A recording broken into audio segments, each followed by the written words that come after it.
Let's stay on this issue a bit further as I'm joined in studio by Anthony Cracker. He's the head of Industrial Statistics and IBES coordinator at the Ghana Statistical Service. Anthony, good evening and thanks for joining us. Good evening. So these figures show some form of a reduction from the previous years. Can you explain that a bit further and what exactly the report seeks to achieve? Right. Over the years, Ghana has recorded reduction in poverty. The Ghana Statistical Service have been conducting this survey in the past 3 decades, and we have seen a reduction in poverty over the period. The report seeks to advise policymakers on how to, and provide them information on how to implement policies that would be able to mitigate our poverty rates so that we can have lower poverty rates in the future. You say it seeks to inform policymakers, and the report indicates the fact that the 3 northern regions have the highest poverty rate in the country. What reasons would you attribute that to exactly? Well, what we can say from the report is that we realize that inequality, that the level at which welfare is distributed across the population, is worse off in the 3 northern regions. You realize that welfare is in the hands of a few, and so there's disparity between the rich and the poor, and so that has accounted for largely the increase in poverty in the 3 northern regions.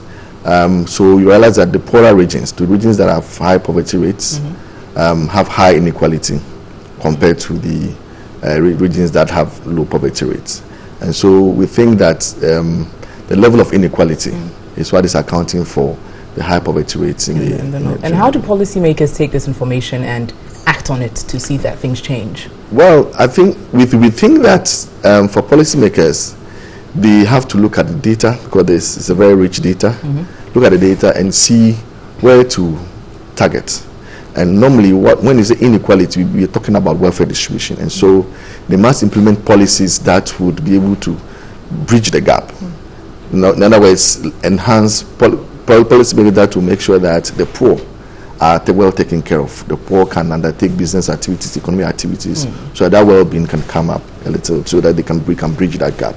And then if you're able to solve the problem of inequality, especially in the north, it's likely that poverty rates will come down. Will drop. And the report indicates some form of growth, and it specifies and said it's been pro-poor, less pro-poor. Right. Can you explain this further? Right. We wanted to find out to what extent does growth impacts poverty reduction. Generally, it's expected that all things being equal, economic growth should impact poverty reduction. And so we did the estimates and realized that over the period between 2005 and 12, and between 2012 and then 2017, over the period, the rate at which GDP growth or economic growth has impacted on poverty reduction has declined.